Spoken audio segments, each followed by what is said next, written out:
Well, in this month's Daytime Book Club, we meet the cozy mystery author of Messy Bookshop Mysteries. Her name is Jessica Breimer. She actually has several books under her belt now, all of them perfect for this time of year. We're talking mysteries, haunted buildings, all that good stuff. Jessica joins us this morning with more. Welcome to Daytime. Hi, thanks for having me. Great to have you, and especially this time of year. I know you enjoy writing mysteries, and that's kind of where you started with your first book.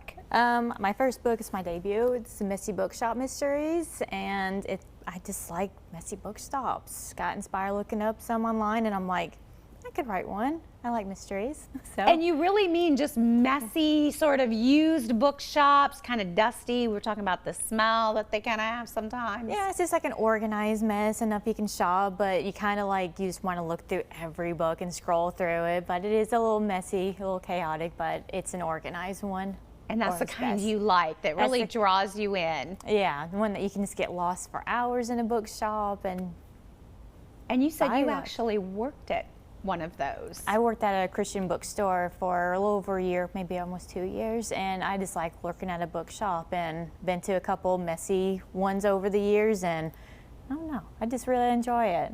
So that's your inspiration, and then tell us about this series of books and kind of some of the premise, what we're going to see when we're reading these books. It's just like a murder mystery. My protagonist actually works at the Messy Bookshop, and then a new owner takes over, and so they kind of clash a little bit. She's more of an organized person, and her boss is not. So they kind of clash a little bit, and then there's murders that just kind of happens along the way, and they just kind of have to solve it to kind of fix the bookstore's reputation, or one of their friends is accused of being the murderer, and it's so not true, but I just got to work with it. And so you have two already, and yes. You said you're already working on the third one. Yes, it's a slow process. It takes me a while to edit, but it's slowly going there. It's a little messy, rough draft, and then I'll try to perfect it over. So how did you get started? What made you decide you wanted to be an author, and this type of author?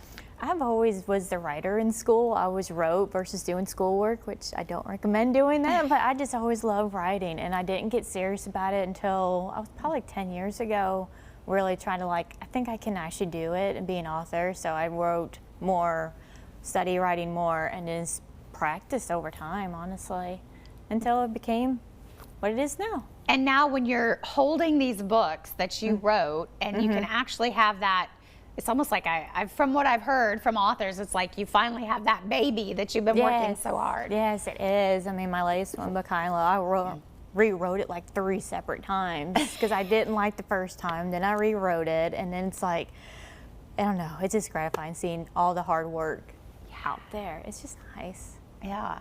And you've got another book that's not in the series. No, this is the exact opposite of a cozy. It's a spooky kind of horror. It looks spooky. It is, but I also like spooky stuff. I couldn't write a novel, but I like writing a short story. That's kind of, I don't know, it's kind of creepy. It's kind of like that Ghost Adventures that you like watching it, but you don't want to be part of it. And then that's it. So you'll want to read it, but then you'll want to put it down, but then you'll want to read it again. Yes, that's how I'm slowly reading through all the stories in here. I can just read one at a time. It's like, need a break. Back to my cozy world, I can do a little spook, and this is a great time of the year to be doing it. All right, well, we're going to give everybody the information. Great to have you on the show, Jessica. Thank you so much. For more information on the books, you can always go to jancarrollpublishing.com. Also, the series is available on Amazon.com if you want to read more about her mystery series.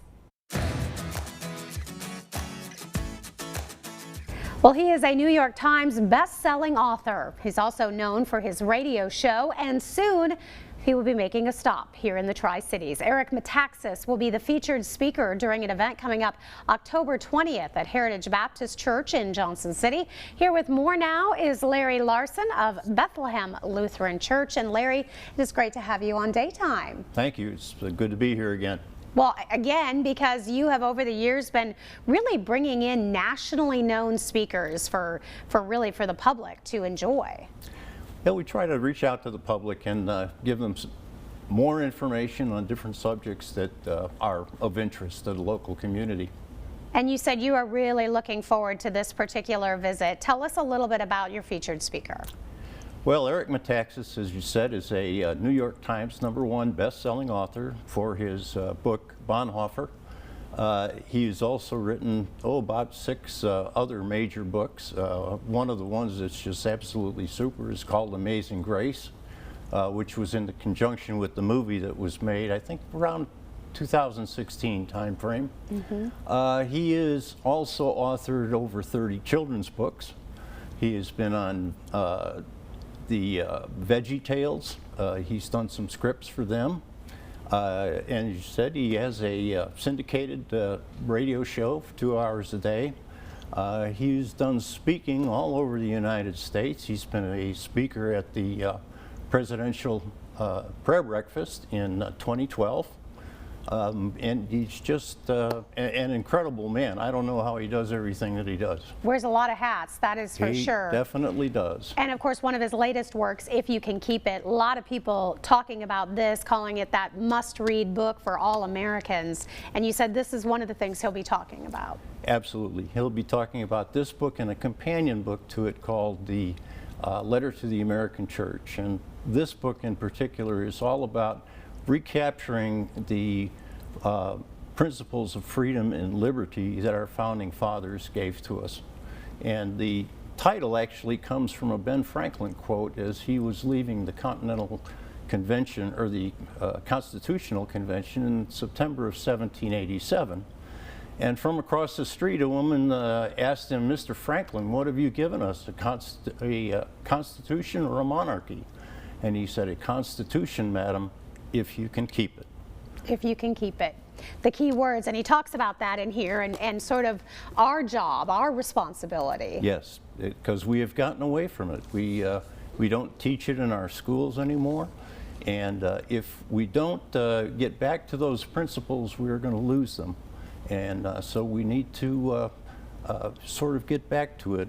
When I was in school, and that's a long, long time ago, there was a course called Civics, and we talked about the Constitution and the Declaration of Independence, and we did all those things. We've gotten away from that now in our public schools. And in our universities, unfortunately, it's almost a matter of derision. And Eric talks about that. And so this evening, you're going to have an opportunity to come. You said it's a free event, but they do need to register. Yes, it is a free event. But again, it's going to be at the Heritage Baptist Church on Exum Parkway. It's 7 p.m. And they'll need to go to Heritage's website, which is www.hbcjc.org/Eric-Metaxas. And all they have to do is register their name and their email address, and the tickets will be sent to them. All right. Well, going to be definitely an interesting night. I'm sure a lot of powerful conversations taking place. We're going to give everybody that website. As he mentioned, you do need to register to be part of this event. It is all coming up October the 20th. That's a Friday evening at 7 p.m. again at Heritage Baptist Church right here in Johnson City. For a reservation, go ahead and head over to that website.